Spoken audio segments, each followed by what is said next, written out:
جو ابھی جنگی حالات بن گئے تھے، ملک کے اوپر ایک مسئلہ آ گیا تھا، اور اس دوران اگر ہمارے جو گارڈز ہیں، یہ ہماری پولیس اتنی نہیں ہے جتنا کہ ہمارے گارڈز ہیں، ہمارے گارڈ زیادہ ہیں، تو ہمارے گارڈ جو ہیں وہ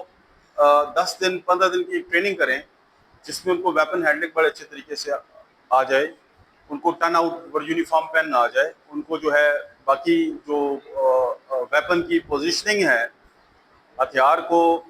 استعمال کرنا، اس کو رکھنا، اس کی ہینڈلنگ ٹیکنگ، اور اپنی ڈیوٹی پہ جو ہے وہ بہتر طریقے سے پرفارم کرے سیکیورٹی کی.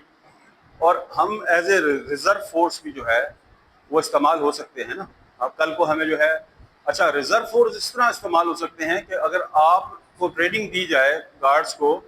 ویپن کی تو دی جائے، پھر اس کے بعد باڈی سرچ ہے، پھر اس کے بعد اچھا اس کے بعد جو ہے نا آپ کو اگر ٹریننگ دی جائے نا فائر فائٹنگ کی، آپ کو ٹریننگ دی جائے ریسکیو کی، اور آپ کو میڈیکل جو فرسٹ ایڈ ہے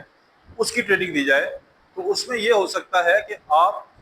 اس طرح کے جو ڈیزاسٹر آتے ہیں ملک کے اندر، جیسے کوئی زلزلہ آ گیا،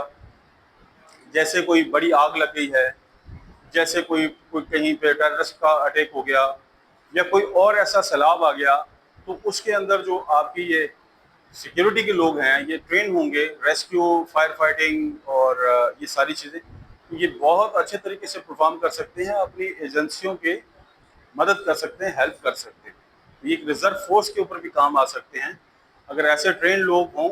اور خدا نخواستہ فوج کو ضرورت پڑ جائے، پولیس کو ضرورت پڑ جائے. اب الیکشن میں کیا ہوا ہے، سیکیورٹی کمپنیوں سے لیے ہیں، کئی بار دیے، اور وہ جو ہے ایز اے ریزرو فورس جو ہے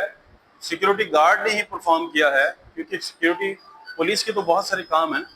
پولیس اتنی ریزرو تو نہیں ہے وہ ہر چوکی ہر جگہ پہ الیکشن میں ہر جگہ پہ کھڑی ہو، وہ محدود ہوتے ہیں، ٹھیک ہے، چاہے وہ اس کی کھانے کی جو نفری ہے وہ اس کے حساب سے، علاقے کے حساب سے ہوتی ہے، اور وہ اپنے انف ہوتی ہے اپنے اس کے لیے،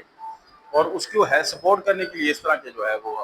سیکیورٹی گارڈ اگر ٹرین ہو، سرکار کرے یا ہم کریں